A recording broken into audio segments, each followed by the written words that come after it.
Oh, I'm a little late. Sorry. I got somewhere I have to be after I do this, so I had to get myself together first, then come and do this before I go. So I will wait for a few people to join me, and then I'll get started. So the title of my live today is Fact versus Fiction, Repatriation Journeys.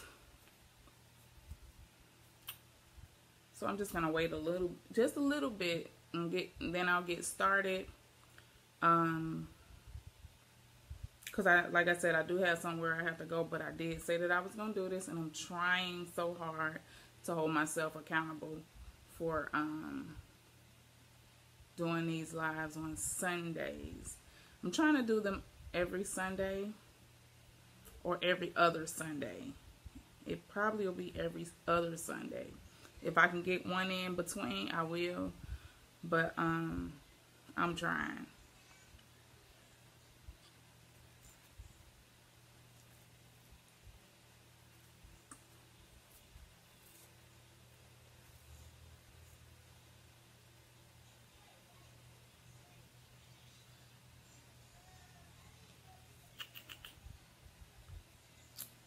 How can I make it so that I can see the comments better?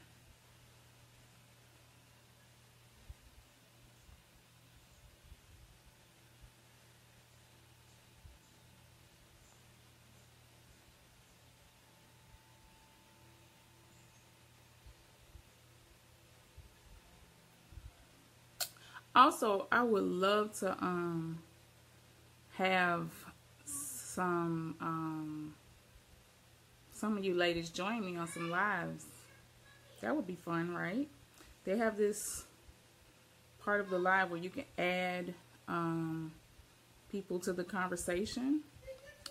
I would love to do that. I'm not gonna just add anyone without you knowing prior to. So maybe next time I can have we can have a dialogue between myself and another member, and see if it'll if it can be more interactive.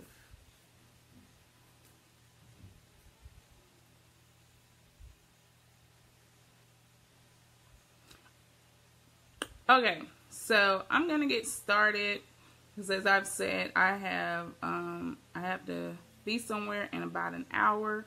So first of all, I want to welcome all of our new members.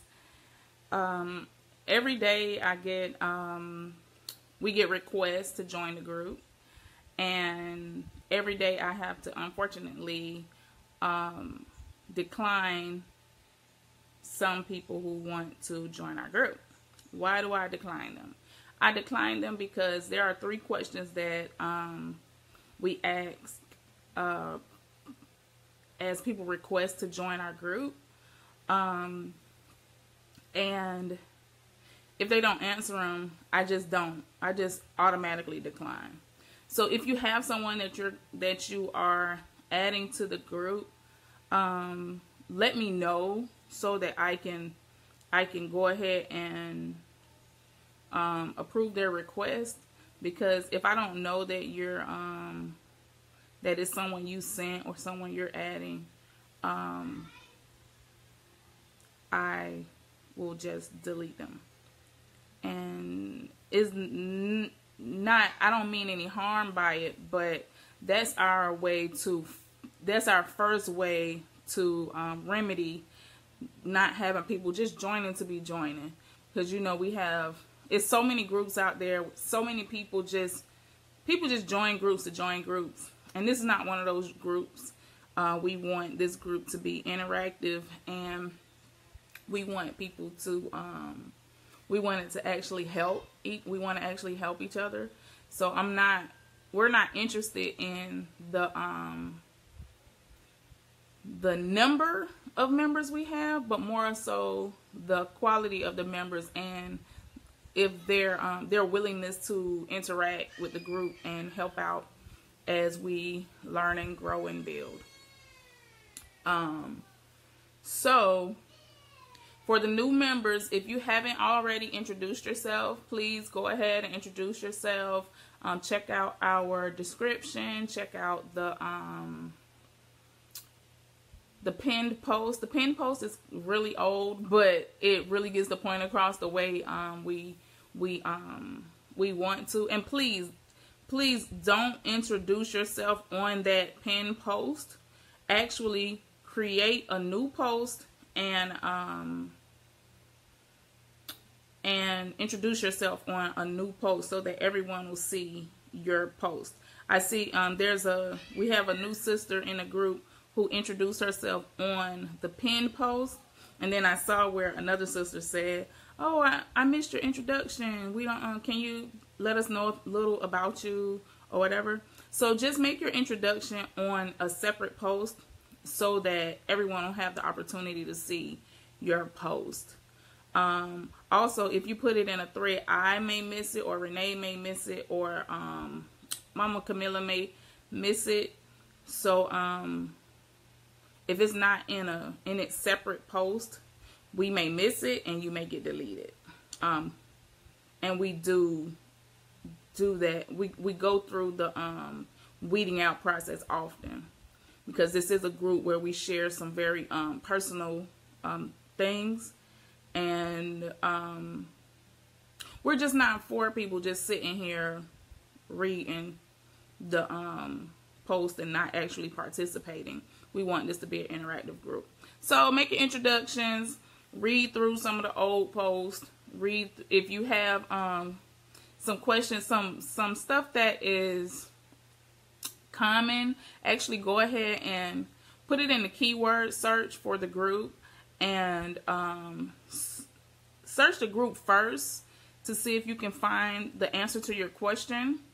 And if you can't find it, then surely go ahead and ask the question. And if it's something we've already discussed and you just couldn't find it, someone will direct you to a post and we can continue the conversation, or someone will, tag you or whatever. If it's something new, and there's a few things that have come up that are new for us to be talking about, we can just start another conversation. But there are so many things that have very lengthy and quality conversations that have happened about things like malaria and traveling and all kind of stuff. So check the group and see what we may already have talked about, and you can revive a thread if you like. If it's an aspect of something that we've already talked about that we haven't hit on a certain aspect of it, maybe that could be created as a new post. Greetings, Novella. So as you come in, if you can, go ahead and let me know you're here so I can greet you. Good morning, Angela. And let me know where everyone is, because I chose noon EST because that's where I'm at right now, and that usually tends to be a good time for people on Sunday, at noon on Sundays, because noon on Sundays is like it's spring, so spring forward is 4 hours, so it's like 3 o'clock I think in Ghana, 3 or 4 o'clock in Ghana now. Girl, I got somewhere to be. Deidre, don't do me, girl. I got somewhere to be today. But, Mama. Yes, baby. Come here. Okay, go play. So,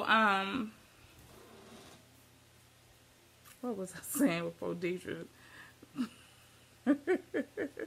Oh yeah, so the time, so I chose 12 noon EST because that tends to be a good time for a roundabout good time for everybody. So for the sisters in California, it's not too early, And for the sisters in Ghana, it's not too late. And the sisters in the UK, it's not too late.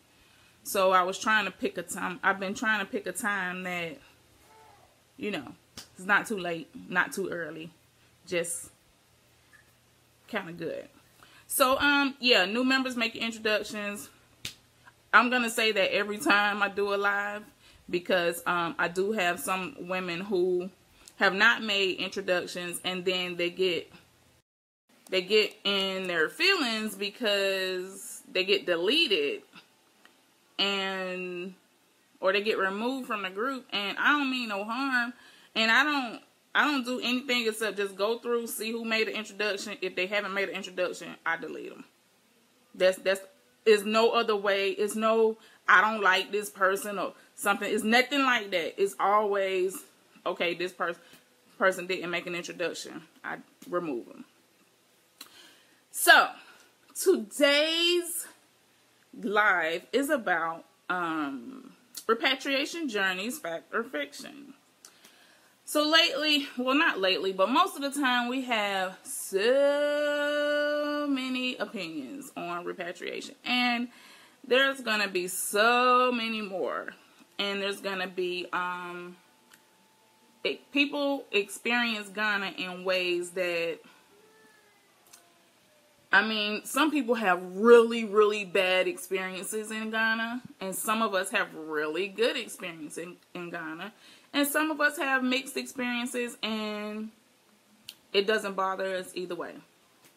But let's just talk about me and my experience. So for those who don't know, I am Bakita Muhammad. I am born in America, African, from Fort Lauderdale, Florida, born and raised. Then I moved to Atlanta, where I lived from 98 until 2014, when we moved to Ghana. I'm married to a Ghanaian. We married in 2011. And then we moved to Ghana in 2014. So, as far as us moving to Ghana in 2014, I've seen people ask, okay, how long did you plan to move before you moved? Well, first things first, when my husband got here from Ghana, within 2 weeks, he knew he didn't want to be here. So, with him not wanting to be here within those 2 weeks, we started planning that we were going to make our way back to Ghana. So, excuse me, I'm changing a diaper while I'm talking. My 2-year-old. Hold your butt up, girl. So, once he realized that America wasn't his cup of tea, we just started planning to get ready to leave. And we did that by saving, one, but mainly we started planning on, I'm going to sit this down while I change this diaper. Y'all mothers, y'all understand. So, we started planning our get out, and from the very beginning, we decided that this move for us was going to be a bi-coastal living situation. It'll be a bi-coastal living situation for us. A bi-continental living situation for us, because of our ages, neither one of us has a pension. And neither one of us had an actual job in Ghana. So we would have to go back and forth, staying in Ghana some, staying in America some, until we were able to secure ourselves in Ghana the way we were. Like, happy Mother's Day, everyone. It is Mother's Day in, is it in the UK? Yes, and our Mother's Day is in May, the week before my birthday. But happy Mother's Day to all the mothers, all of the sometimes mothers, always mothers. We're always mothers to somebody. Even if you don't have children, you're a mother to somebody. I guarantee that. So happy Mother's Day. But yes, so come here, Amai. I'm sorry, one second. Come here, Amai. What's wrong? Okay. So, Mother's Day. I'm sorry, I got distracted. Y'all know I have a 2-year-old, a 4-year-old, and a 4-month-old. Anyway, so, we moved to Ghana in 2014, but I was talking about how we started planning. So we started planning,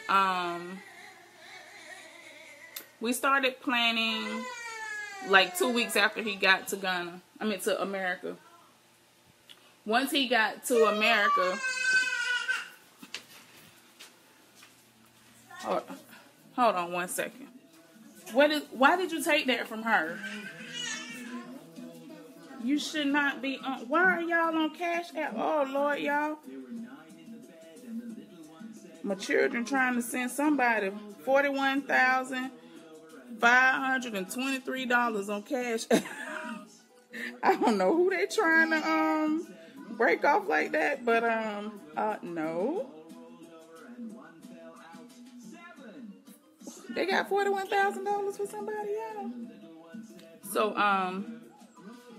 anyway, the way we started, what I started to do immediately was every time I had a chance, I would buy some things that I knew that I was gonna need. So I bought things that I thought, well, until I figure out where to buy things from, I'll need these things immediately. So I was trying to give myself a buffer of what I would need. So my 4-year-old was then 6 months old. So I bought cases and cases of diapers in different sizes. And then I bought clothes in different sizes for her. We were talking earlier, I bought cleaning products. I bought like Fabuloso. I saw, I think it was Annabelle who mentioned Fabuloso and Pine Sol. I took both of those. I bought them from Sam's, so I was able to buy the big ones. I took bleach, washing powder, a lot of stuff that you can actually get in Ghana. But if you don't know where to get them, then what you do until you can get them is the point. And with me, I moved with a family, so it wasn't like I could just, just be winging it. If it was just me and my husband, then I would wing it, but it wasn't the case for us. Moving with my family, I had to plan better or plan well. If it was just me and my husband, we probably would have just winged it, but that wasn't the case. So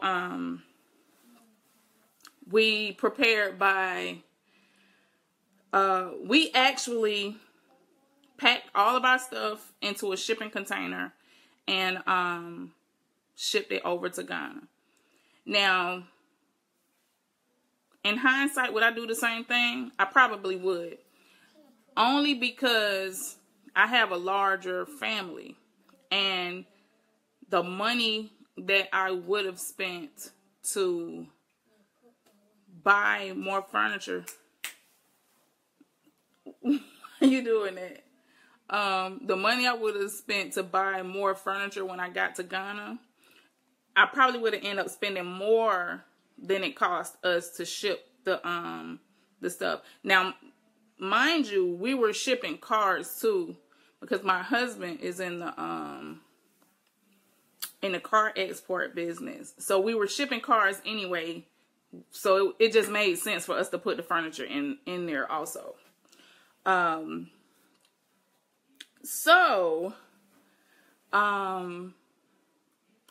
Novella, girl, they need to send me that. They need to send it to me, because I'm like, Anyway, so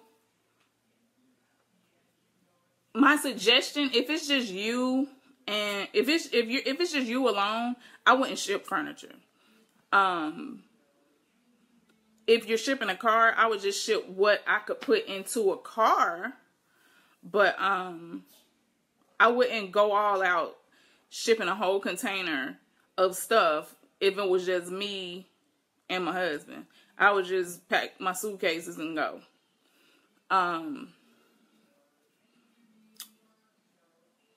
So, yeah, if y'all have any questions about the shipping containers or whatever, please ask questions as we go.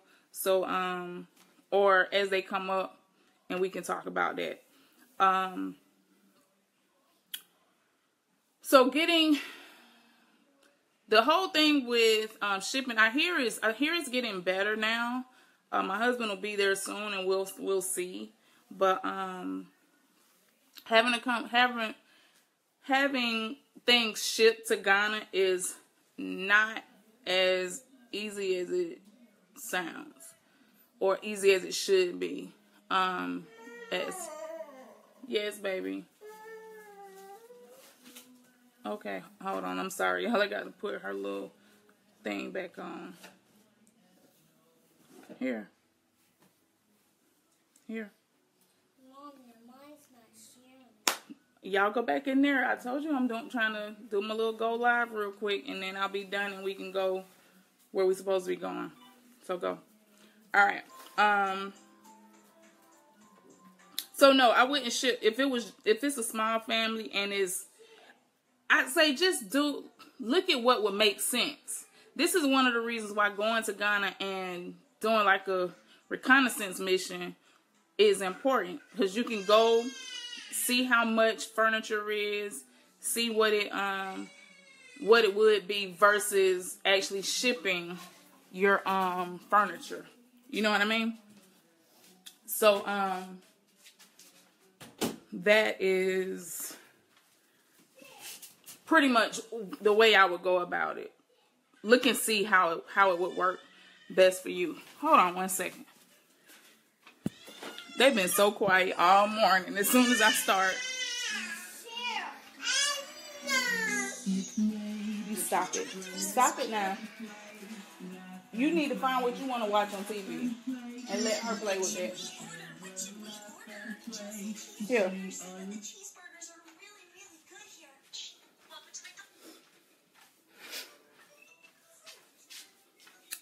Okay. Sorry, y'all. So, yes, when you're in Ghana visiting, go into some of the furniture stores or speak with some of the carpenters and see if it would be even cost effective for you to ship furniture.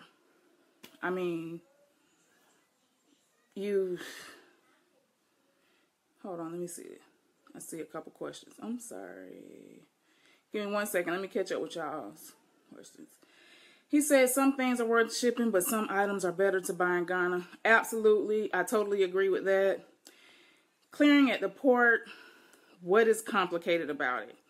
Okay, so I hear that things are getting ready to go digital at the port, as is a lot of stuff has gone digital in Ghana. I've heard so many of the processes that was really difficult when we first moved. I heard from some very reliable sources that it's becoming much easier. So what was complicated at the port is you actually needed an agent to clear your container. So clearing a container,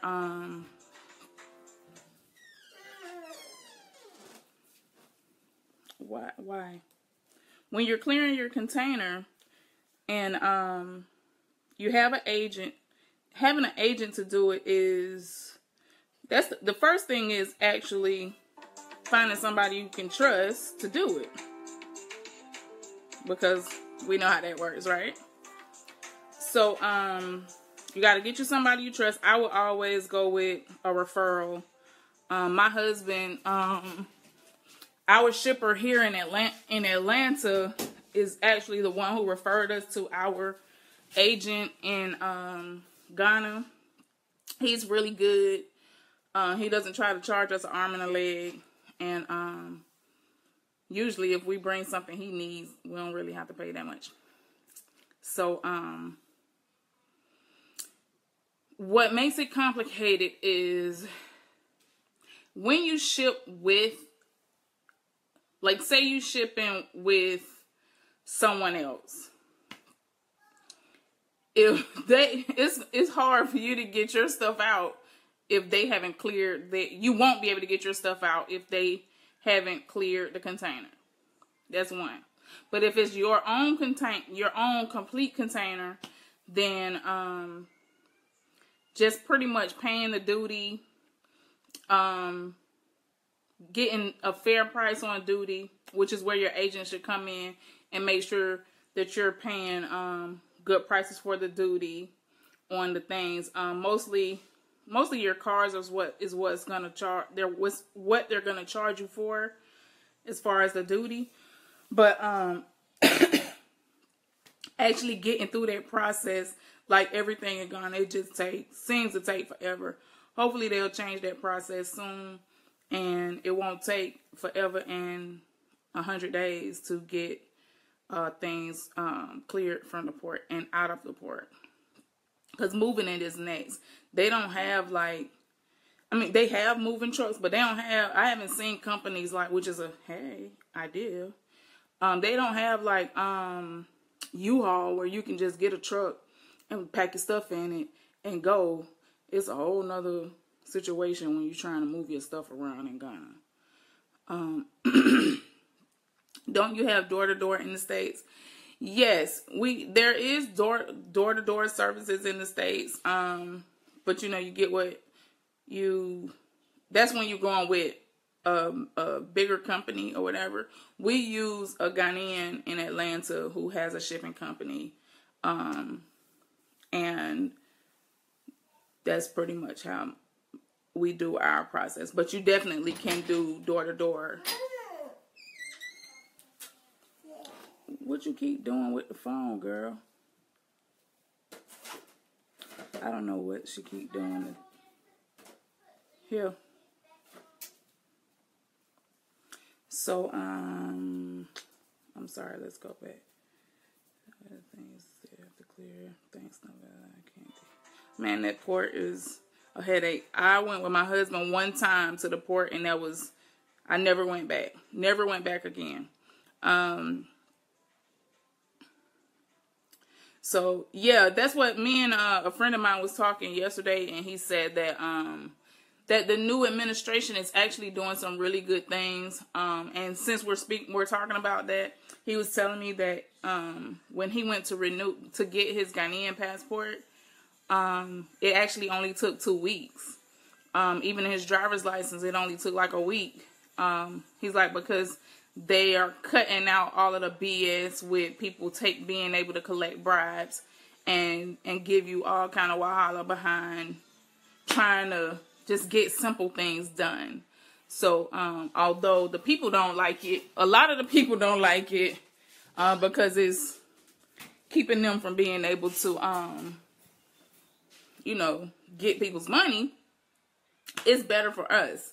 It's better for everybody because now, from what my friend was telling me, you can go when you want to get your passport, you can actually get it done you can actually do it online. You go to the bank, you go to like Echo Bank, I think he said, and they'll give you some kind of password or what. You'll pay your money there, and they'll give you some kind of password, and you could go in and fill out your forms online, and then you'll get an appointment to go to immigration. Once you do that appointment, they'll give you an appointment to come back within another week and pick up your, you get the appointment for your demographics first, and then you'll get an appointment to come back and pick up your passport. He said it actually took him only 2 weeks to get his passport done in Ghana, which is absolutely amazing. And the same thing for car registration and getting your license, that's something to be said about Ghana. It's really exciting to me. because it took me like 6 months to get my driver's license in Ghana. It was crazy. And I've been hearing people were just asking about the getting your resident permit and stuff. So like everything seems to be going much faster than it used to go. So one thing I would like to, a lot of you are new to the group, so I want to kind of give a backstory on how we came to this juncture in creating this group. And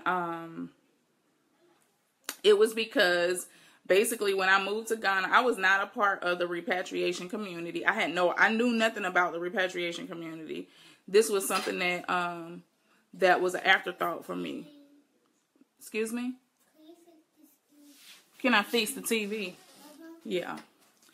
The repatriation community was an afterthought for me. It's dead, baby. The phone is dead. Hold on one second. What do you want me to fix? What you want to watch?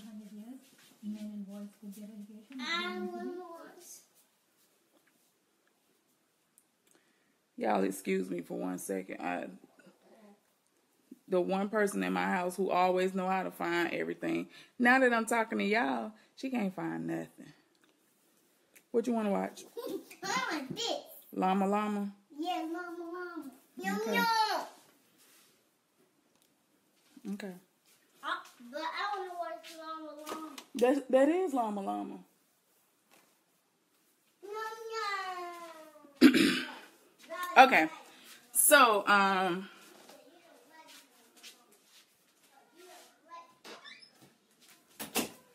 oh, of course, yes. It's like, oh my God.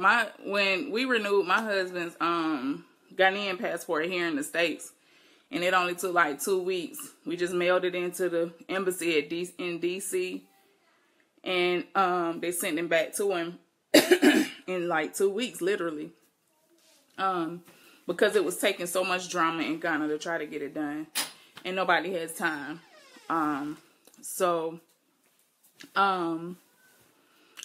Looks like things are starting to get better, which is great.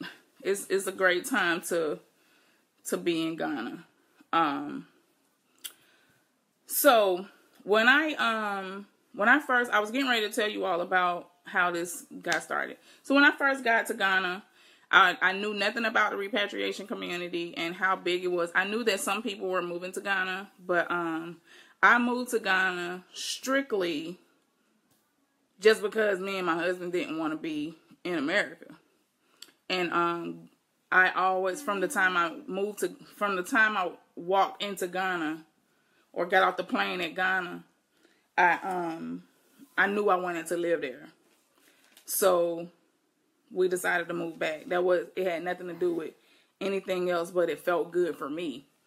When I first got there, I think in my last video, if you watch my last video, you know that my feeling about being married to a Ghanaian is, those who are married to Ghanaians, you pretty much are, or even if you're a Ghanaian returning to family, you kind of get thrusted back into what Ghana is really like, the culture and everything, and it can be overwhelming at first because you kind of go head first into this thing, and it ain't all that easy. So for me, it was like, okay, after so long, I needed an outlet. Besides being home with my husband and my mama and my kids. And we had been all over Ghana already. And then it was like, okay, I don't have any friends. I don't know anybody. Now what? What do I do? So that's when the loneliness really started to set in for me. It was maybe about 5 or 6 months after we moved. So about a year after that, we came back to the States, which was our that was the plan from the beginning, that we would be coming back and forth to the States.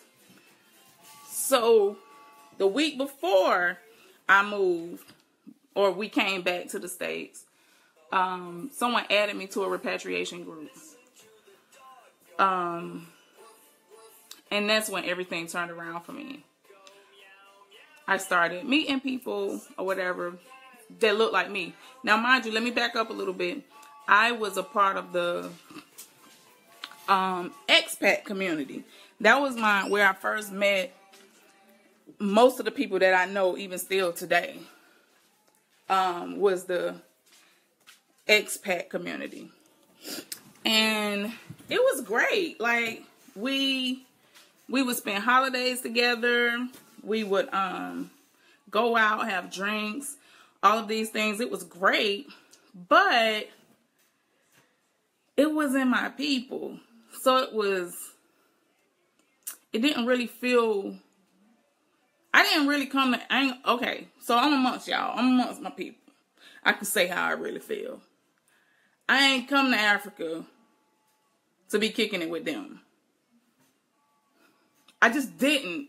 That's not what I came to Africa for. I came to Africa to be with Africans. Whether you're African from America, the UK, the Caribbean, wherever, I came to Africa to be with Africans.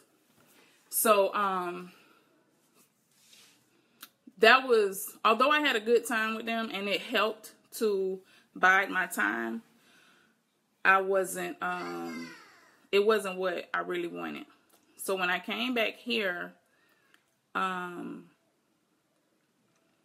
I had just been added to the repatriation group, one of the repatriation groups, I started conversing with other people. Yes, Amai. I started conversing with other people and trying to see, where I could get in, where I fit in when I got back to Ghana. And I came in contact with this woman who will remain nameless. And I joined one of her, she was having a women's repatriation conference. And I joined in, and it was all good at first, and things kind of went left. I won't go all the way into that. But things kind of went left. And with things going left, or when things started to go left, I already was starting to feel like, okay, we need something. We need a space of our own. So the women in the group in that conference, they were asking what did we think we needed. Nobody had any ideas, but I had this specific idea. And what it was that in the expat community that I belong to, they had an online community first. And it was just expats from all over the world who were living in Ghana. And you could basically go on this Facebook page and ask anything you could think of. You could ask that question and someone would answer it. So it would be, I always tell this story about one time I started fiending for some strawberries. And in fiending for those strawberries, I asked that group. I was like, okay, y'all, I need some strawberries. Where can I find strawberries? Are they here ever, anywhere at all? And people just started hitting the page. Oh, you can go to Koala. You can go to this place. You can go to that place. You're going to pay, but they're here. So went to Koala and found the strawberries, and they were like 30 CDs for a pint. And at that time, the dollar rate was, the CD to dollar was like 2.5. So I was like, no, I'm not paying that much. I'm not paying that much. So I didn't buy the strawberries, but then I knew where I could buy the strawberries at. And of course, while I was there, I saw other stuff that I knew that I could buy. Now that I could buy those things. So, although this group was great, it wasn't us. So I told these ladies, I said, you know what? I think that I told them about that group. I told them that story. And I told them how I feel like we need something like that. Something just for us. Because as women, we have different needs than our men will have. We have different concerns. So why not create an atmosphere where we can do just that? What do you want? Why are you yelling? Why are you screaming like that? If you would leave it alone, this won't happen. Stop. Sorry, somebody trying to video call me while I'm on a video call. So, y'all just give me 1 second. Keep calling, and I'm trying to tell you I'm busy right now. So give me 1 second. Let me let this person know that I am doing something. Yeah. So, anyway, I created a group. I'm not going to go into all of the history of what happened. I'll just say it was a big mess. I created the group. It was a big mess. People was feeling some kind of way about the group and whatever. But one great thing came out of this. I met Renee through that fiasco. She thought it was a really good idea. And we was like, let's try it. Let's see if we can make it work. That brings me to why you'll hear so many people have issues with one thing or another. And I've experienced this myself. So I'm going to speak from my experience, as I always do. How can I put it? So there seems to be this thing in the repatriation community. First of all, when you're on Facebook and in all of the social media groups, it seems that, you know, everything is all good and the repatriation community in Ghana is popping and all of that stuff or whatever. And even when you talk to different people, they make it seem like everyone's going to be so helpful and, you know, you're going to get, we're going to help you get through this. We in this together type of thing. And that's not necessarily the case. In many cases, that's not the case at all. For whatever reason, our people who have been in Ghana for a long time, I don't know why, but they feel some kind of way about us new repatriates. So, I decided we needed our own space. Like, okay, they the vets, and they set in their ways. I even had somebody told me that we needed to pay homage to the ones before us. And I'm like, I'm sorry, I'm not paying homage to nobody. That sounds a little occultish to me. So, no, I ain't for that life. And that paying, you know, this whole thing with, somebody told me that there was actually a point where there was an elder in the repat community who people were, they had to bow down, like literally bow down to this person. And I'm like, no, thank you. I am not ever playing that game.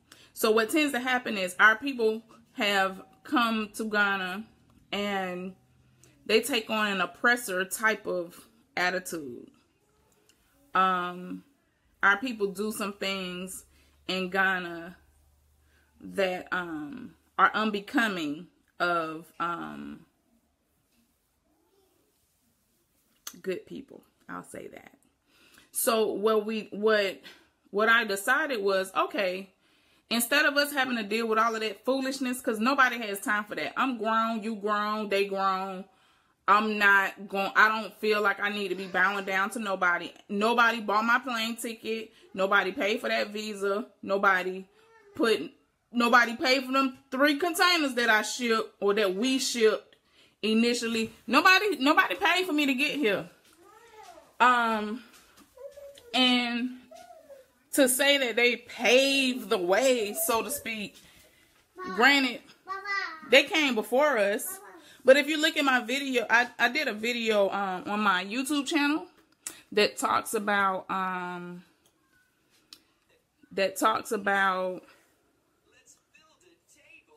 how we've been returning to Africa.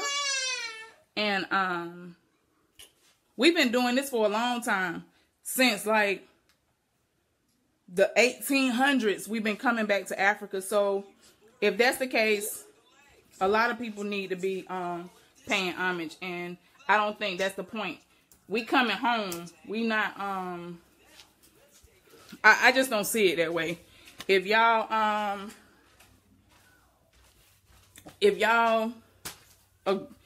like that kind of stuff, to each his own. But that's just not for me. It's not for me. Girl, don't let me get on. Don't let me get on. Don't let me get on how they act. Actually, let's talk about the Liberia situation and how it sounds like Liberia. The truth of the matter is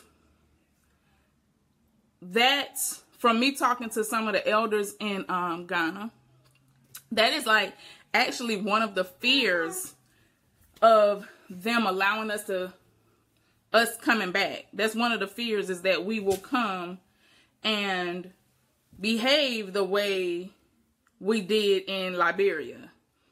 And ain't nobody got time for that. Mama. So thank you. So no, I'm not about that life. Someone, let me read through this. I'm trying to keep up with what y'all saying while I'm talking.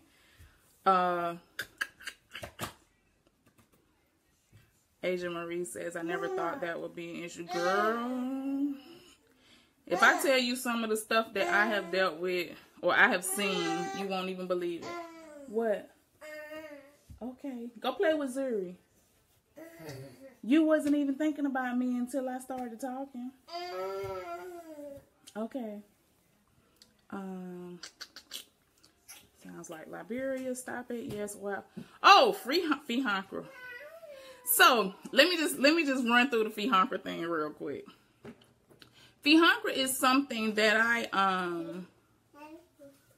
fee honker is something that I got into. I was warned, girl. You don't want to even try to get involved in that. I tried. Me and I'm gonna call you out, Deidre.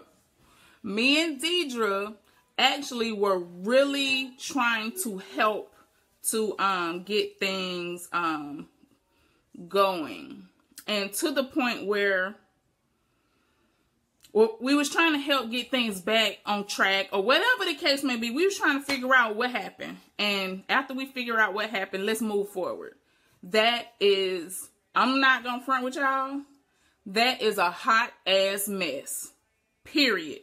They have had FIHONCRA within their grips for over 20 years and ain't shit been done.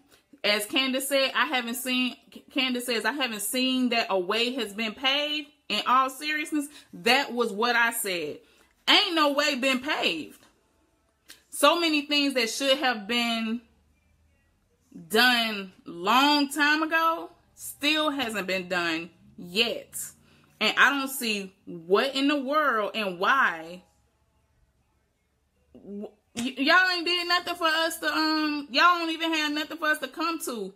They, for whatever reason, we get over here, we got to Ghana, and we do the same thing that we do in America. We separate ourselves. We have, if you know how many associations they have for African diaspora, we got the African American Association, we got the Caribbean Association, we got the somebody else association, and then somebody else got an association. It's so many different associations when it should have been one association for us all. And this is the reason why we don't get anything done in Ghana. I know this firsthand because I've sat in meetings with not only the Ghana Tourism Authority, but I sat in a meeting with the Deputy Minister of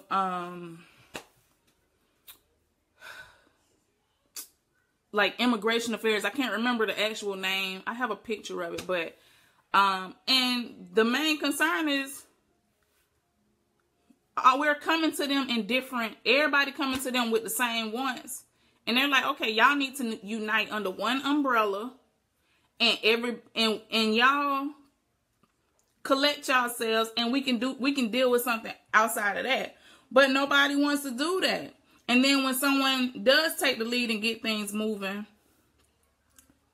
people want to talk crap. It's just crazy. So I'll give you my experience. Again, y'all, these are my own personal experiences. So y'all remember, I think it was last year, 34 African Americans and Caribbeans got their Ghanaian citizenship, right? Do y'all want to know why it wasn't like thousands of people? Why? Why? Why not? Why? Because nobody wants to, when someone takes a lead on something, it's like some people get mad because somebody else took the lead. It's crazy. So I believe us as younger people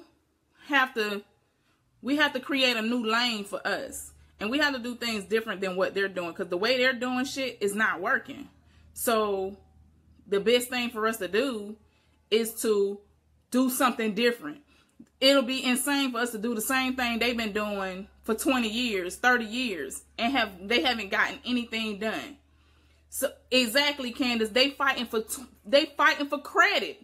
For instance, with the citizenship thing, Dr. Maulana, I'm telling y'all, that's a solid brother right there. I'm a good judge of character. He's a solid brother. When I went to a meeting that he was having about us petitioning Ghana for citizenship. He called everybody's association that had something to do with the diaspora. He called everybody to come to this meeting. If everybody can't come, everybody send a representative to this meeting, because we want as many people as we can to get on this petition. So we're sitting in a meeting. I actually have a portion of the meeting on my my YouTube channel. It's called the Ghana Petition for Citizenship, something like that. I'll post it in here. But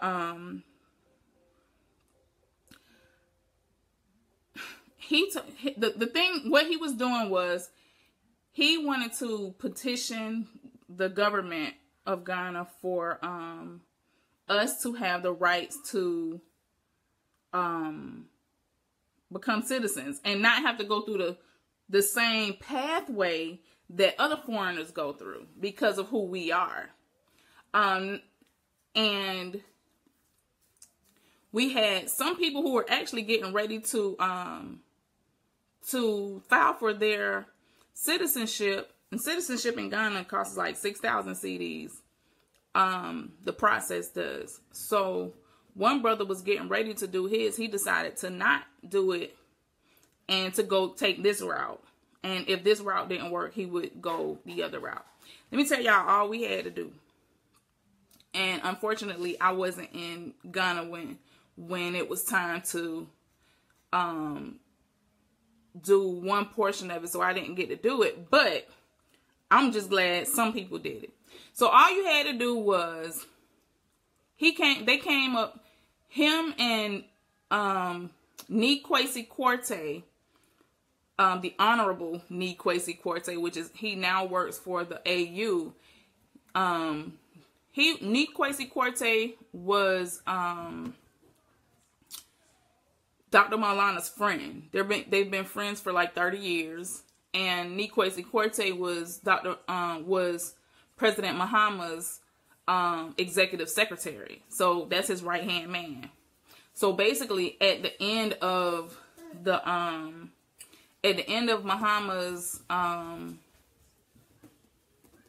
last term, we was presenting this petition.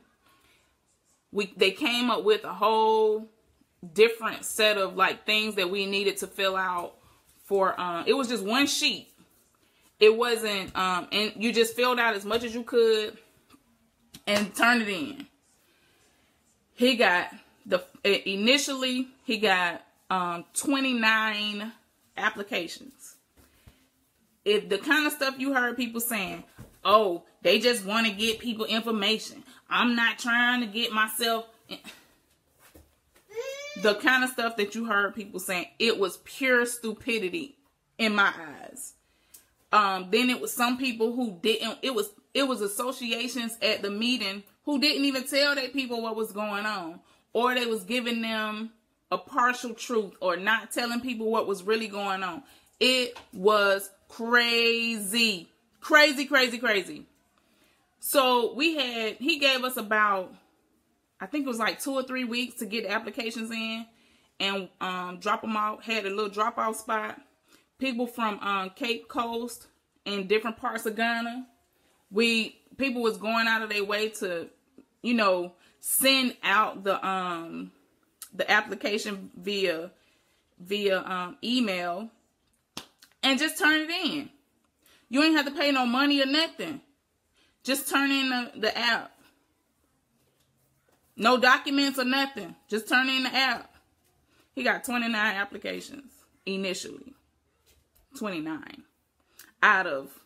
We got over 8,000 people in Ghana. He got 29 applications. So then when things really started to look like it was heading in that direction, then everybody wondered, oh, I didn't know. And how can I get my application in? How do I get in? How do I get it? No, why wouldn't you support it from the beginning? It's not like they was asking you to put in an arm and a leg. They just said, let's put this information in. Everybody. He didn't say, he said, even if you've been here for 2 days, just do it. And guess what happened? End up with 34 people getting their citizenship in Ghana. So we as a people, we got a long way to go. A whole long way to go. If we want to get anything done. Everybody want to be the captain. Nobody want to be the skipper. Nobody want to be the, I don't know all of the people on the ship, but y'all know what I mean. Everybody want to run the show instead of pushing an idea that somebody else may have, and let's run with that. If it work, it work. If it don't, it don't. Aku says, what are the restrictions of not having Ghanaian citizenship? So see, the thing about not having Ghanaian citizenship is the biggest thing comes to when it's come to doing business. Being a Ghanaian national you have different rights than a foreigner would have when doing business. So you wouldn't have to go through the red tape that we have to go through as foreigners, because regardless to what anybody says, how we look, we are foreigners when we are there. We're foreigners until we get our citizenship. And when you have a Ghanaian citizenship, it allows you to not only do business with ease in Ghana, but any of the ECOWAS countries, you can go in and do business and live and do whatever you want to. So if you decide, okay, I don't want to be in Ghana right now, I want to go to Senegal, you can do that because they're part of the ECOWAS nations. So it makes it easier for us to come in and do what they want us to do. They want us to come in and invest and do all of this stuff, but it's not easy when, as a foreigner, some businesses, you need to have over $500,000 and be able to show you have over $500,000 in assets, when a Ghanaian doing the same business don't have to show nothing. So right, Candace, you know what I'm talking about. You know I'm not lying, right? So those kind of things, like the majority of us don't have no $150,000 to and we're talking about dollars, not CDs. They want you to have they want you to have 50,000. I keep saying 150,000, but it's $500,000 in assets. You got to be able to show that to have certain kinds of businesses in Ghana, versus a Ghanaian don't have to have no assets. I see a question. Do you have to give up your American citizenship, and will they be doing it again? I'm sure they'll be doing it again. Dr. Maulana actually reached out to me a couple of months ago. They were I think they were planning on trying it again with the new administration. But that means starting completely over. And giving up your American citizenship, no. For some reason, people think that it's easy to give up your American citizenship. It's not. And America doesn't have any rules against you being a citizen of a different nation. There are no laws against that. The only thing is that you must fulfill your obligations as an American, i.e. pay your taxes. So we just have to know the law. And you actually do. If you look up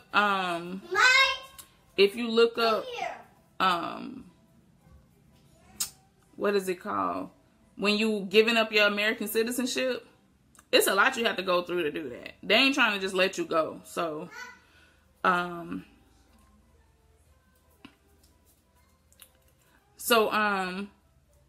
Aku says, see, I'm a dual citizen, but they still view me as a foreigner, especially when opening my bank accounts. Girl, you better learn how to use that. Only use your Ghanaian passport. They can't make you do nothing. They have to follow the law. And it looks like this administration is really cracking down on people actually following the law. So, hopefully things are gonna change in that way. But yeah, so having Ghanaian citizenship is important. But I said all of that because I was talking about how us as a repatriation community, the diaspora in Ghana, we're not coming together the way we should. And it really kind of pissed me off because at the ceremony where everybody was getting their the 34 people were getting their citizenship, it was like mad people there who was the people who was talking shit about the situation in the first place. I'm like, what y'all there for now? What's up, baby? Mommy. What? Can I go outside? Y'all gotta put on some shoes. Okay, Mommy. But Anyway, let me get off that because I'll be I'm gonna get upset. But anyway, the expat community, I'm gonna just keep it real with y'all. The expat community was more welcoming to me than my own doggone people. Have we not had that situation before? It's so aggravating sometimes, but I love my people, so we gotta make it work some kind of way. That's the reason why we needed to create this this space. Do I think this administration is pro-black expat? I don't know. I don't know anyone in this administration, and honestly, it hasn't been long enough. That's not your skirt, baby. But time will tell. What you want? I'm sorry, y'all. My girl's trying to go play. But I don't know put this on. I don't know if they're gonna be pro black expat or whatever. But we have to be careful with the expat versus repat type of thing. I don't consider myself an expat. I consider myself a repat. And the difference is expats are foreigners who just come there to work. That's the wrong foot. And repats, we are coming home. We are relocating home. So at the end of the day, I really don't care if they are pro us or not. Cause I'm coming home anyway. Whether they like it or not. I'm claiming my what? Get your shoe. I'm claiming my my place at home. So they don't have to like it. And we do have people who don't like the idea, but to hell with them. No, you cannot go to Jalinda's house. I'm sorry, y'all. Come on, let me put your shoes on. So the next thing I wanted to address is how some of the repats, they make it seem like moving to Ghana is just so easy. I've heard of people telling folks, your bike is outside. I've heard people telling, hold on one second. First of all, you left your own bike outside. And second of all, you better watch who you talking to. What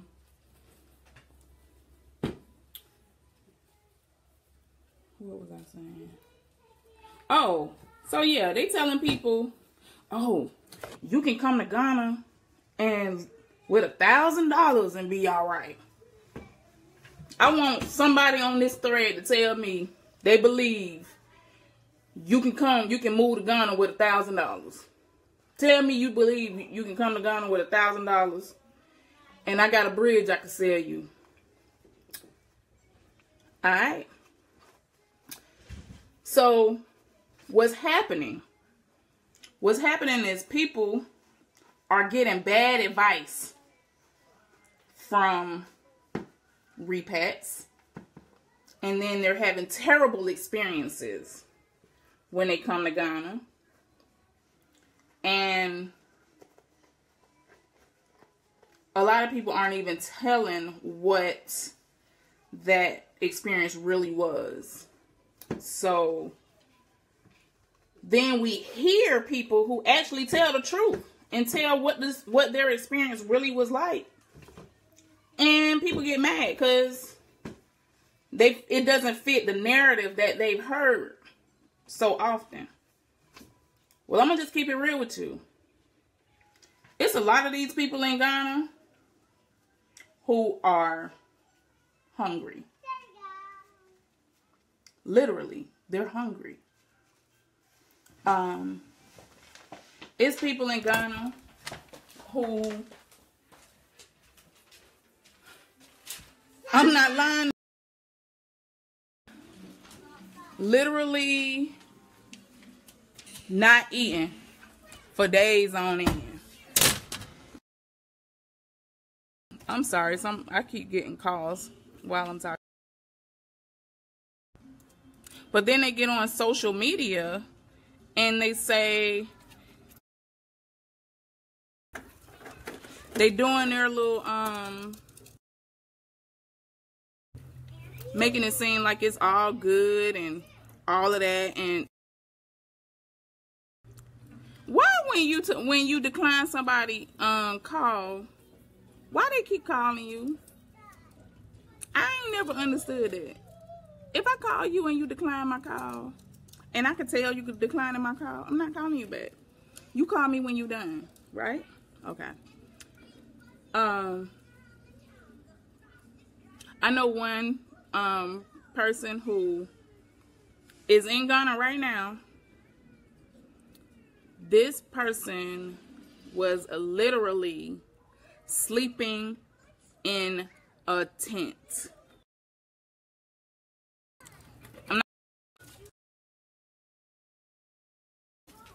Hold on one second, y'all. Let me let this.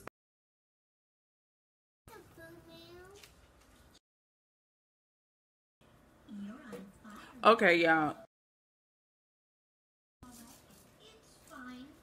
Okay, so is this one of y'all calling me like this? Cause anyway, I have met people who, I know some people, not just one person. I know of a few people who I found out they was literally living out the door, but they get on social media and flex like they just really, it's just really got it going on in Ghana. I don't understand why we're doing that. Why are we making it seem like it's all good when it's not? A lot of people are not planning well, and then when you tell them how well they need to plan, they also have somebody else in the other ear saying, "Man, just pack up and leave. All you need is a couple $1,000, and you can make it." So when you got that kind of stuff going on, it just makes it very frustrating, because then when people hear the truth, they get mad. They get mad because they think somebody just being negative about Ghana, when no, they planned well, but then they also had people telling them they can come and start a business in Ghana. And it would be, oh, it's easy. You can just come to Ghana and start a business. You can do this in Ghana. If y'all hear the kind of stuff that people saying, people tell these folks about living in Ghana, and then when the reality hits, they'll look at somebody like me and say, "Well, why you ain't tell me?" I told you, but you didn't want to hear me. You wanted to hear the fairy tale. You want to hear that it's just going to be butterflies and rainbows, and it's not. It's not that kind of situation. You got to be ready to put in some work when you move into Ghana. You got to know that some days you're going to hate the place. Some days you're going to want to pack up your stuff and run back to wherever you came from, because it's hard. But you also have to know that it can be done. People are doing it. People like Auntie Dawn, who just joined us. She's doing it. She has business in Ghana. And she knows how these things work. We have to use our resources wisely. That's why I feel like in this group, that's why I don't tolerate people just hanging around, because we're serious about this repatriation thing in this group, and we want to help make it work for people. She's asked me, have you met Ghanaians who don't like us? Cute daughter, by the way. $1,000 won't get you 2 weeks. You're right. A repat tried to sell me a beach land front for cheap. It has it. The land looked at by a professional, and the land was water. Oh, you had the land looked at by a professional, and the land was waterlogged. Thank God I went the extra mile. He kept trying to convince me to buy it. Okay, so have I met Ghanaians who don't like us? Actually, I haven't met any Ghanaians who don't like us, so to speak. I have met Ghanaians who look at us sideways. Stop. Go outside with those. Take those plants back outside. Thank you. That's pretty. Take it back outside. It's pretty. Let me see. That's real pretty. Now take it back outside, okay? I see. I just told you it was pretty. Now take it back outside. They bringing flowers in. But I haven't met any Ghanaians who didn't, I won't say they didn't like us. I would say that they had opinions about us that were from TV. They got TV opinions about us. Just like a lot of Americans have TV opinions about West Africans. People were surprised to see me cleaning my own house. People were surprised to see me cooking. It was like they were surprised to see me. I've actually had people gather around to watch me do simple stuff. And I'm like, what y'all think we doing in America?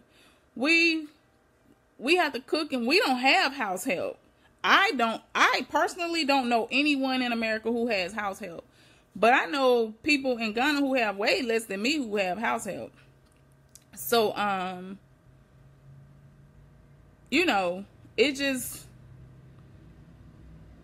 they have a different look at it. They look at us different. We're foreigners. Let's just keep it real. To them, we're foreigners, and that's just what it is. And the way my husband explained it to me, it's not just us, but he explained to me that even if a Ghanaian moves away from Ghana and they have children, and he said it's not just Ghanaians, but Africans, period. If you have a child abroad, your child is like an American or European. They're not considered an African, so to speak, because they weren't born on the continent. So it's just kind of weird. They have a different way of looking at things than we do. At the end of the day, I really don't care. I used to care how people felt. I used to care a lot, but I don't care anymore. I know who I am, and to me, in a lot of cases, we are more African than the ones on the continent, because we see Africa in a different way than we see Africa in a more positive light than many continental Africans. So we see the potential in Africa. To me, sometimes it's like we love Africa more than they do. I've had people say to me, why are you coming here? And I'm like, why you want to go there? I'm like, if you see that it's so many of us who leaving, why you want to go there? But that's neither here nor there. They think that America is heaven. They call it, if any of the Ghanaians or people who've been in Ghana for a while, you'll know they call America little heaven. So, and the sight of white people is like, that's Jesus. If you see white people, you see Jesus. Don't get me started on that. But anyway, I was saying that a lot of people aren't being true and honest about what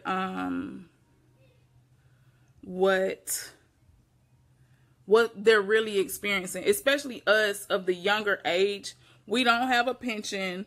And And if you haven't spent your first 20 years of life in the military, then you don't get a military pension.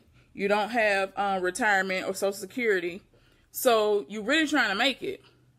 And I know that's where a lot of the scamming and fraud and other people come in, because they trying to eat. And a lot of the older repatriates, they get pension. So they are able to live comfortably, and it's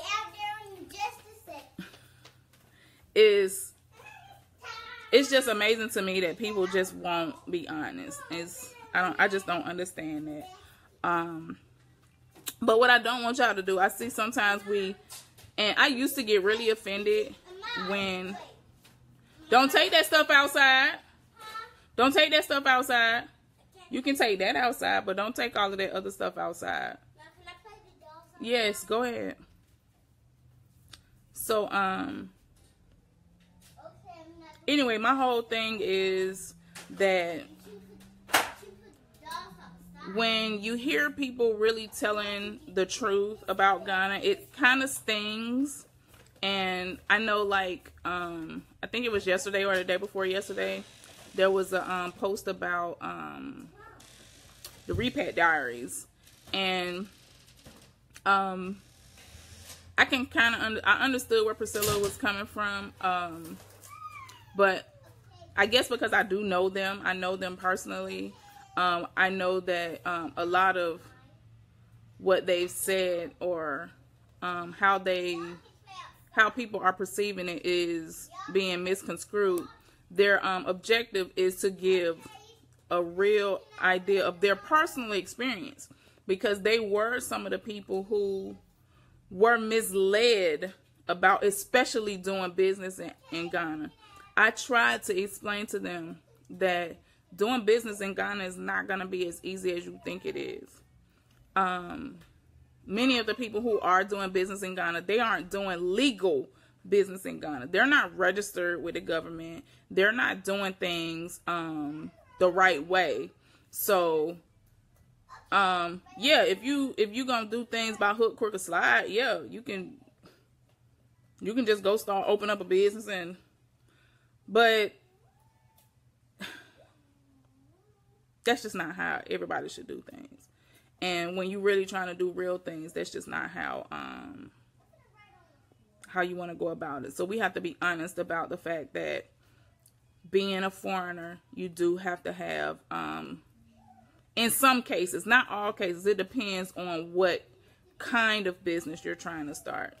And then there are other ways around it, but we won't go into that right now. Because okay, so how do the young repats survive in Ghana? Income. Okay, so basically, that's where we'll come back to my story. The way we survive is we have to come back and forth. We are gonna have to come back and forth until either the economy in Ghana changes and we're able to make a substantial amount of money in Ghana, or until things are at a level where we're comfortable. So I believe you need a residual income from either the UK or America if you're just gonna go and stay in Ghana. If you don't have any kind of residual income, a lot of people, of course, I'm not gonna lie to you, a lot of these people, I don't know how they making it. I know it's people hungry. I know it's people who I know for a fact have been, I find out they ain't ate in like 2 or 3 days type of stuff. And that's the realness. And then so many people, they feel like somebody's supposed to,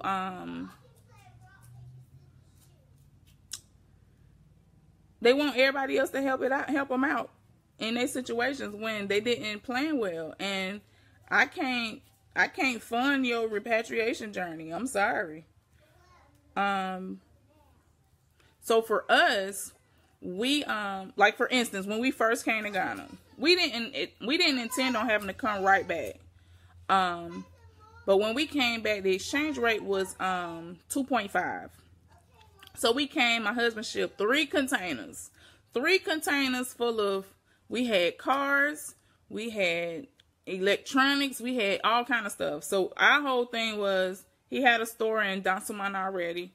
We would pack the store with stuff, and whatever we could sell, we would sell those things, and we would make our money, and we would go from there.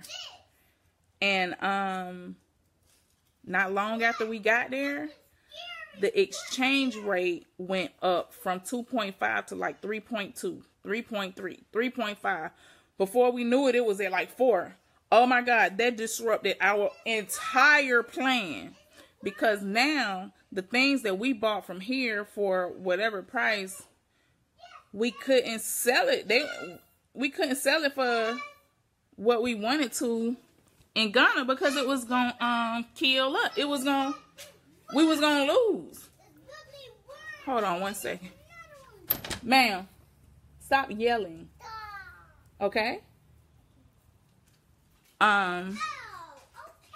So at the end of the day, we ended up having to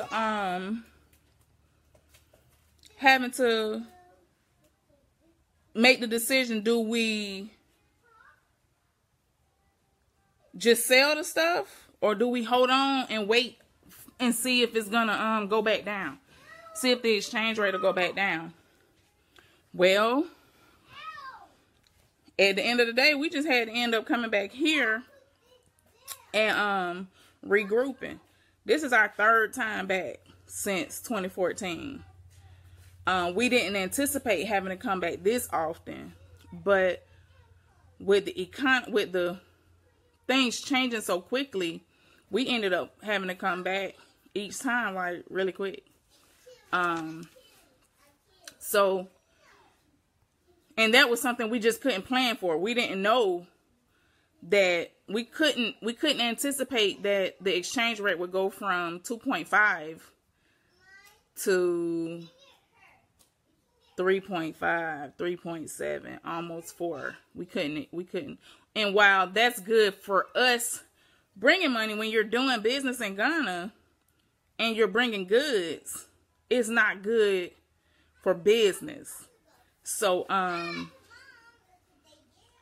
we had to come up with something else. And a lot of stuff we ended up selling at, just at break even type of, sales.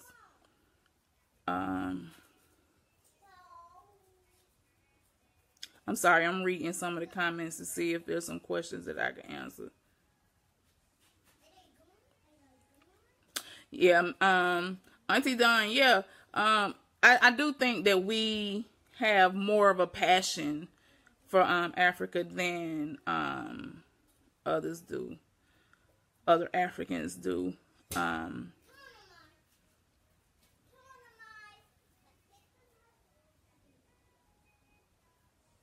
Yes.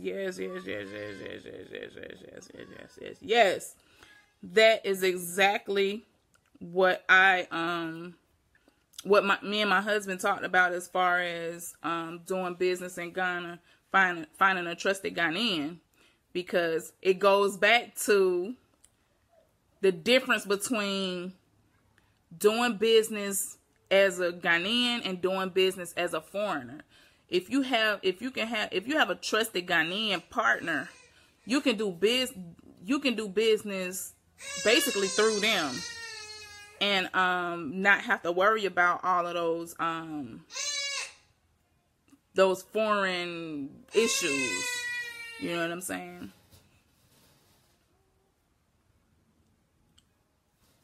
Yes, when I say exchange rate, I'm talking about the dollar to CD exchange.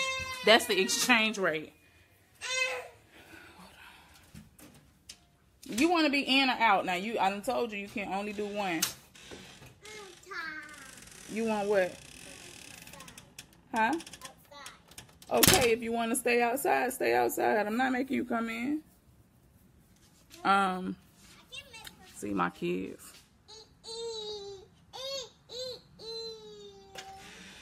What you want?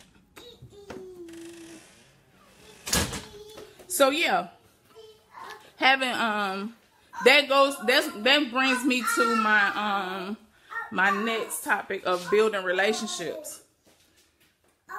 I always talk about building relationships and how important it is to make sure you're building relationships. What? This? I don't know what is up with this kid today. Building relationships is so important. And those relationships will make or break you in Ghana. And that's just keeping it real. Like, you have to have someone who knows the lay of the land in Ghana.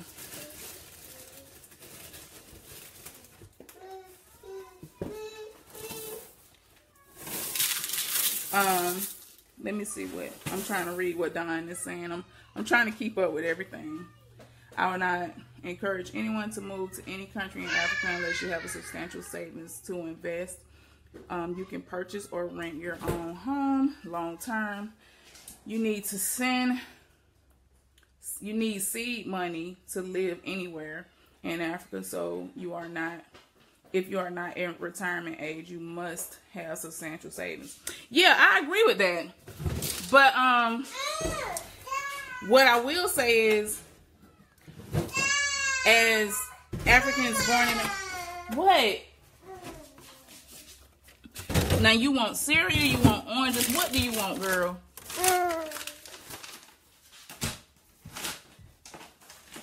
You taking advantage of me because you see I'm busy.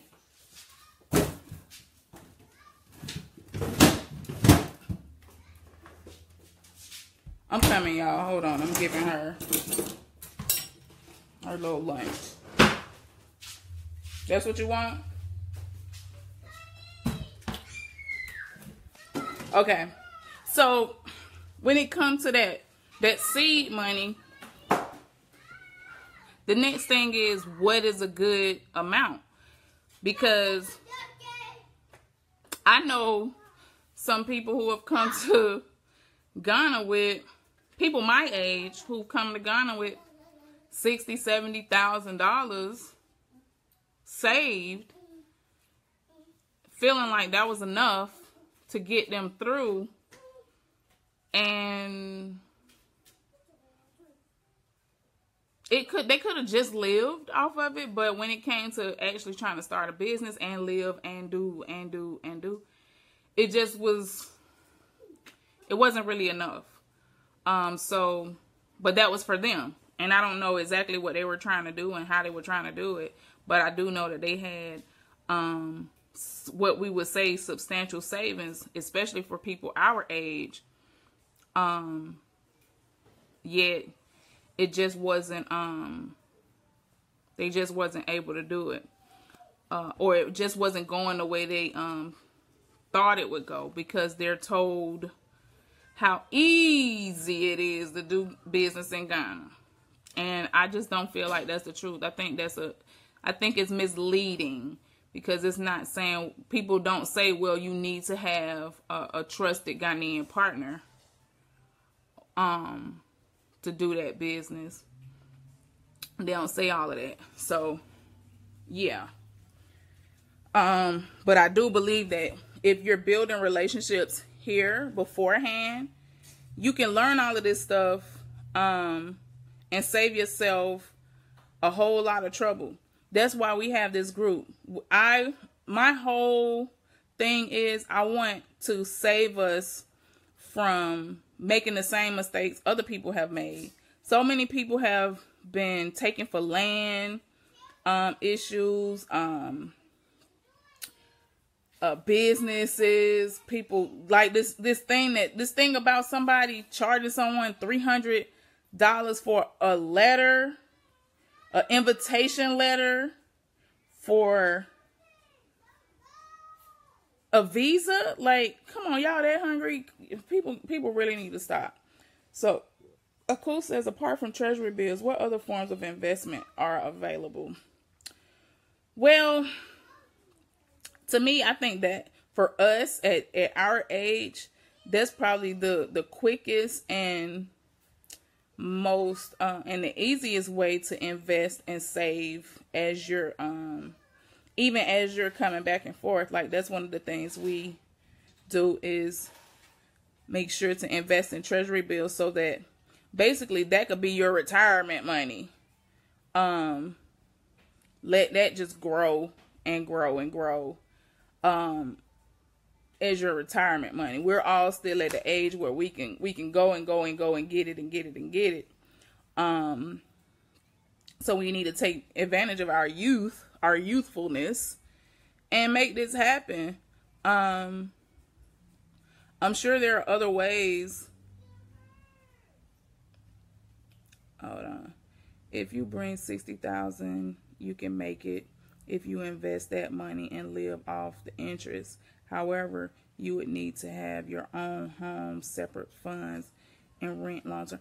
Yeah, so see, that's the thing. That's the part that people don't tell folks about moving to Ghana. Moving to Ghana, it's all good once you're settled in. But getting a place, getting it up to par, if you need to build. Hold on. Go sit down and eat your food.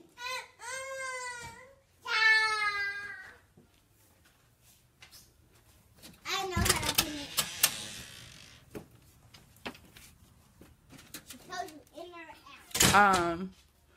it. What they don't tend to tell people is that living in Ghana is easy once you get settled.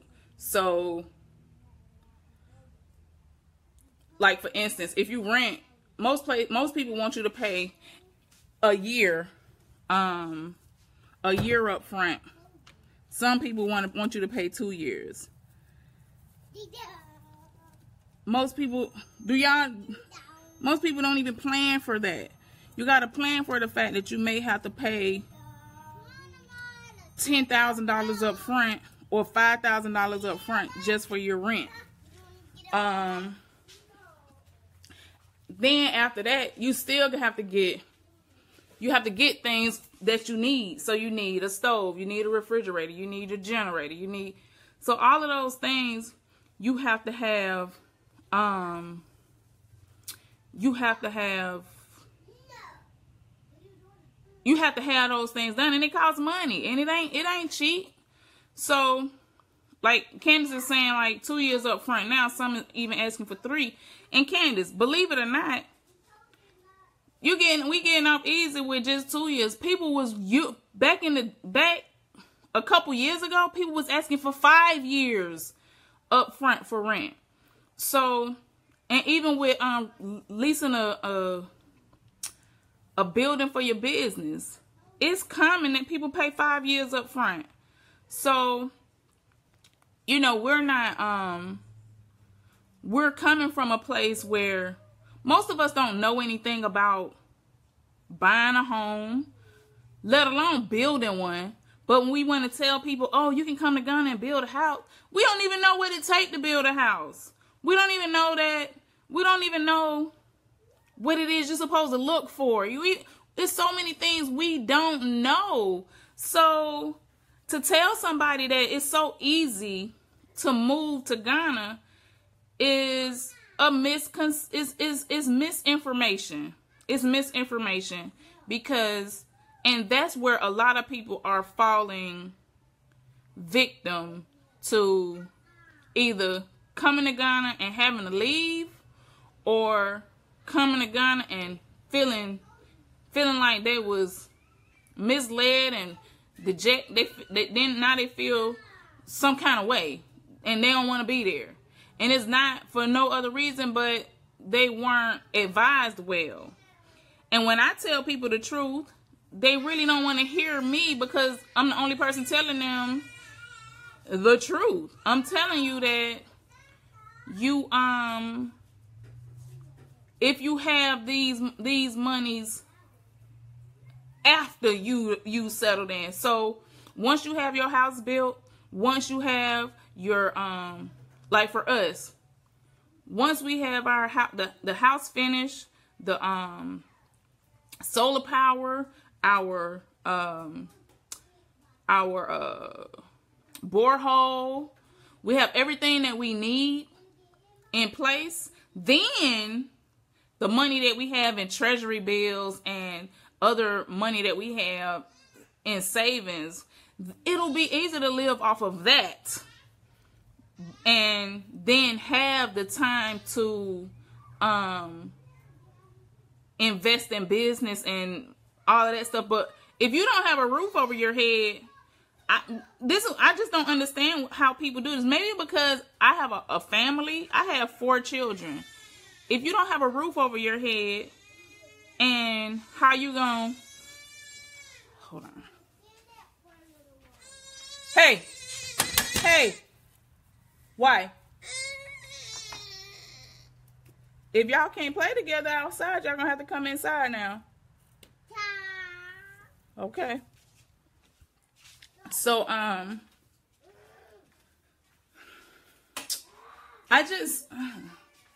don't know. I get a little aggravated when I hear people not telling the whole truth, because it's a lot of money to get set up.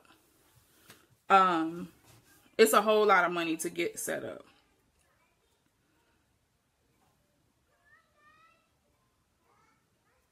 So she's, oh, okay. 25 years ago, so she probably got plenty of money with that treasury bill. So yes, as younger people, what we have to understand, like for instance, I won't call any names, but some friends that I know who went to Ghana, they were told they could build a house in Ghana for $20,000. That's actually true. But what size is the house? Did you buy the land already?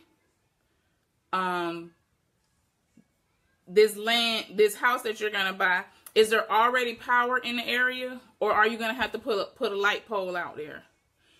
Is there is the area already fitted for water with the government, or do you have to have your own water? Like, it's so many things people don't take into context when they tell folks how easy it is to move to Ghana. I'm reading some of the comments. I know that I'm unique, but it can be done if you are realistic and plan ahead. Building relationships with trusted confidence is key. That's why I always talk about building relationships, Auntie Dawn, because people don't see how important that is. And the thing is, when you move into Ghana, get off the door like that, girl. Come on. When you move into Ghana, you really don't, if you don't really have relationships with people already, most of the people we know and we're friends with, we've been friends with since we were children. So we find ourselves in a situation where it's kind of hard to build relationships. But if you're going to be successful in this process, you're going to have to learn how to build relationships with people. And we're going to have to learn how to trust each other. You ain't got to trust me, but find somebody you can trust and you can be comfortable with in this process. Because if not, you're going to find yourself, like many others, leaving Ghana and running back home. A lot of people leave because they're lonely. It's people who have been successful in Ghana, but they leave because they're lonely. And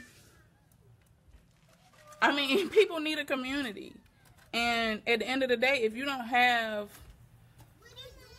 a community, then what? I mean, what's the point? So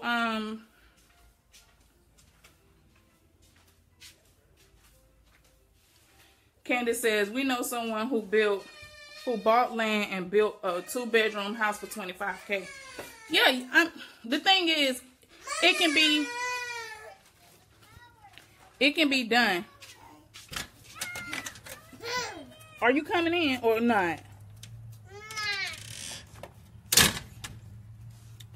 And then it also depends on how much is that land. How many rooms do you need? What do you, like I said, do you need a light pole? Are you gonna have to drill a borehole, or are you gonna catch water? When you catch water, are you gonna it's just so much. Like, for instance, with our house, when we started building, initially we thought our foundation was gonna cost like a certain amount of money. It ended up costing us triple that amount, for many reasons. So you can't even be prepared for what the could be's, because I mean, you just can't. And stop it, girl, before you fall. So this is where the people feeling some kind of way comes in, because nobody's telling them the potential downfalls, and you can't expect nobody, people who most of us are coming from never even knowing what it's like to buy a house in America, to wanting to buy land and build a house in Ghana. You don't know the law. You don't know how things work. You don't know the traditional laws. You don't know any of that stuff. And a lot of people have been using, a lot of our people have been using people's naivete to take advantage of them. At one point, one of the situations, they was telling people that they needed to pay taxes on the land in Ghana. But that sounds, granted, people do pay taxes on land in Ghana, but it's nothing like how we pay taxes on land, on houses in America. So to someone who's not from there or who doesn't know any better, that sound, because that's what we do, that sound right. That sound like common sense. So you got people over there selling folks land and collecting taxes on land when they shouldn't be. So I don't know.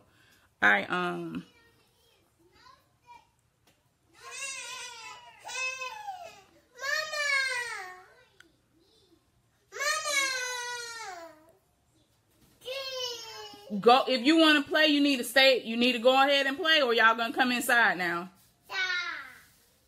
So as you can see what Miss Dawn has said, and nobody tells people all of that stuff when they're talking about building a house. They don't tell them that you're probably gonna have to put up your own lights, build your own road, install your borehole, get. What do you want?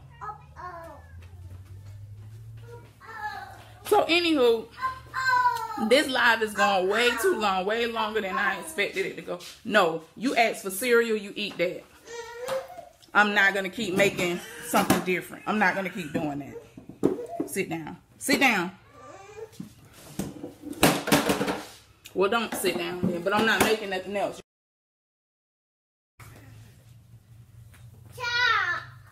Anyway, so all of this boils down to planning. You need to plan, and you need to visit Ghana more than one time. You need to come on reconnaissance mission. You need to come to Ghana, go to Ghana on reconnaissance missions, doing what and finding out about the area that you want to move into. you want to find out, I would suggest that if you're buying land, don't ever buy land from somebody and you're not there. I don't care who it is. If you're not there, the process of buying land is it's a process in itself. So you're not able to buy land from somebody who's sitting in America or sitting in the UK. You can't buy land. They can't sell you no land. They can't do it.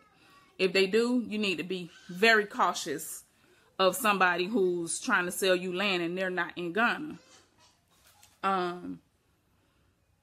Also, use your resources. This group is a resource. We're here. It's many of us who know the processes.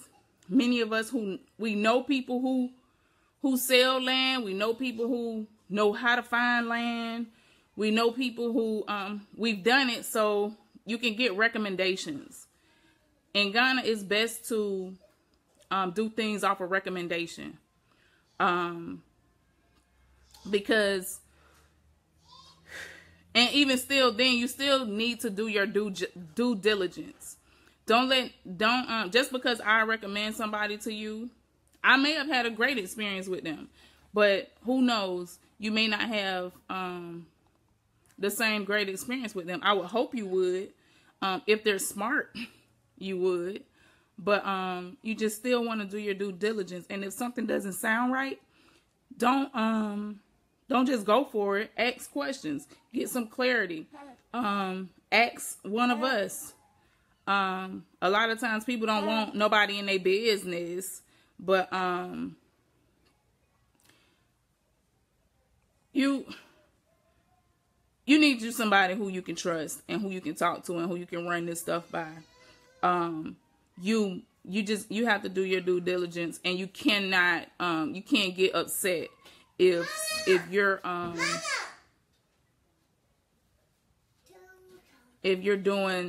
you do something and you get hold on. If you do something and you haven't asked anybody, and then you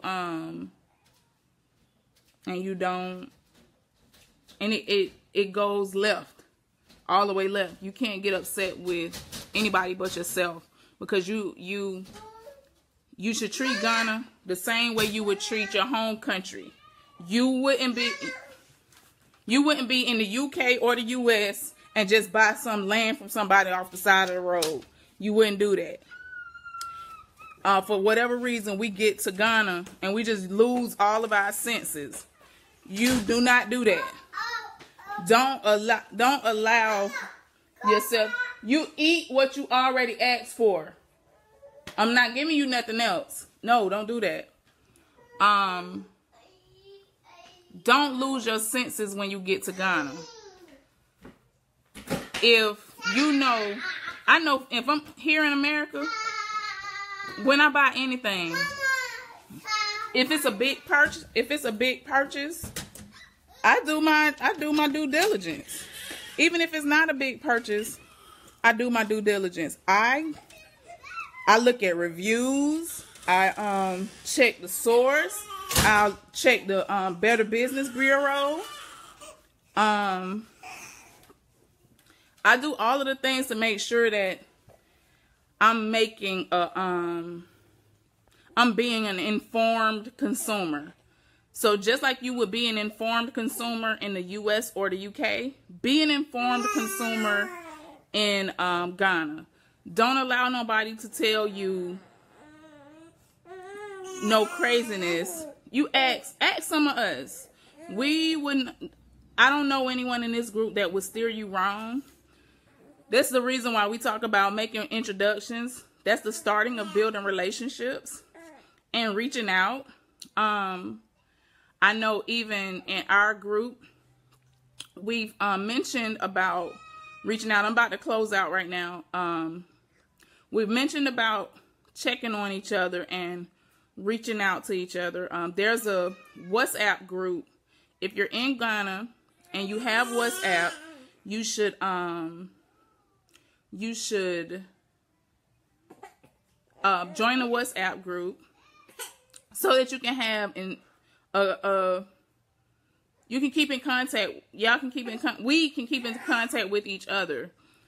Check on individuals if we haven't seen them.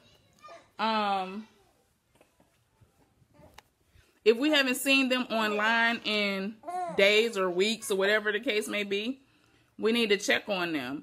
If you notice that somebody hasn't been posting or commenting and you're used to seeing them posting or commenting, check on them. You never know what's going on with somebody. So, but this is the way we'll build the relationships in our community. And then we'll be able to move forward in doing other things together. Like building, doing business projects, and stop whining. That is so ugly. You know I don't like that. So even the ones here in the States, like here, I plan to do a meet and greet in Atlanta once it cools off. I mean, once it warms up. So maybe next month I'll plan on doing a meet and greet. But I noticed that we have a few sisters that are from Oakland.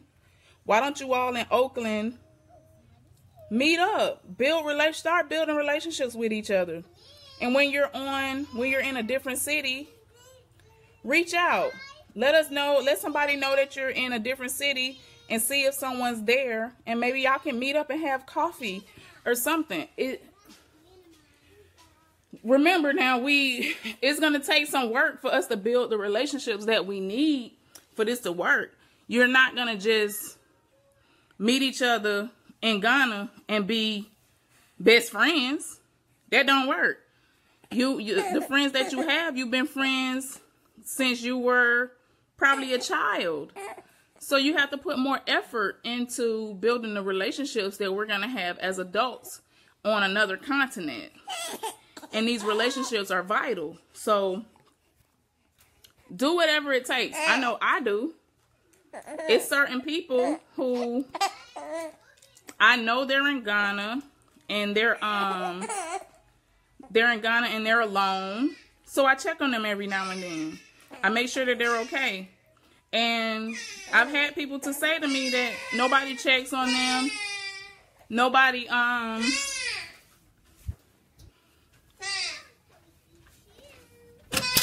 get your butt in here. Come on in the house.